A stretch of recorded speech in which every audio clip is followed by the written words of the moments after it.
خدا کے بہترین نام میں آپ سب دیکھنے اور سننے والے میرے تمام ناظرین کی سلامتی ہو. میں سلمان صاحب سوشل میڈیا نیٹ ورک کے ساتھ آپ کی خدمت میں حاضر ہوں. آپ میرا فیس بک اور یوٹیوب چینل دیکھ رہے ہیں.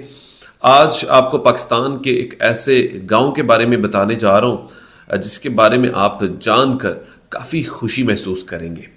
پاکستان کا ایک ایسا گاؤں جہاں پر نہ تو کوئی شخص سگریٹ پیتا ہے، نہ ہی کوئی نشہ آور چیز استعمال کرتا ہے، اور نہ ہی اس گاؤں میں آپ کو کسی بھی دکان سے کوئی بھی نشہ آور چیز ملے گی.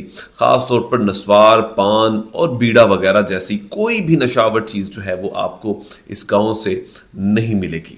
اس گاؤں میں 95% لوگ جو ہیں وہ نمازی ہیں، اور جو باقی 5% لوگ جو بچ جاتے ہیں وہ تقریباً اپنی مصروفیات کی وجہ سے یا تو شہر سے باہر ہوتے ہیں یا آؤٹ آف کنٹری ہوتے ہیں. اس گاؤں کا نام چک 93 گاف بی ہے، اور اس گاؤں کی سب سے خاص بات یہ بھی ہے کہ اس گاؤں میں جتنی بھی شادیاں ہوتی ہیں اور ان کے نکاح جو ہے وہ مسجد پہ پڑھائے جاتے ہیں. آپ کو شادی بیاہوں پر کسی بھی گھر سے ناچ گانے کی آواز نہیں آتی. اس گاؤں میں یہ ایک سب سے منفرد انداز ان کا یہ بھی ہے کہ یہاں پر بیٹیوں کے اوپر یا بیٹیوں کے دہیج کے معاملے پر گھر والوں پر زیادہ بوجھ بھی نہیں ڈالا جاتا.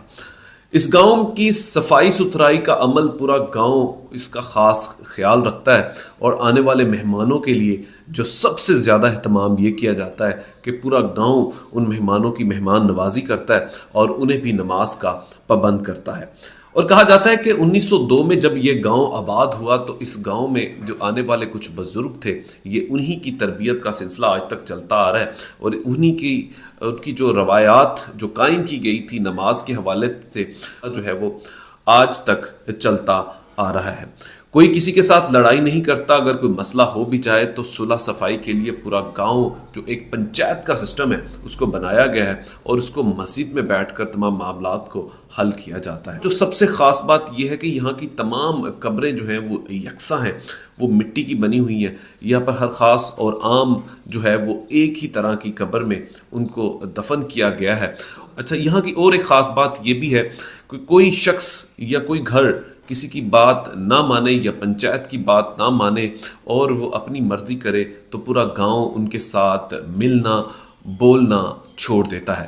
ایسے ہی ایک واقعہ یہاں پر بتایا گیا کہ یہاں پر کچھ عرصہ پہلے ایک خاندان نے پنچایت کی بات نہیں مانی، تو جب ان کے گھر میں شادی کا ایک وقت آیا تو اس شادی میں نہ تو کوئی گاؤں کا کوئی فرد گیا، ایون کہ کوئی بھی برادری سے لے کے رشتہ دار تک سب نے ان کا بائیکاٹ کیا تھا.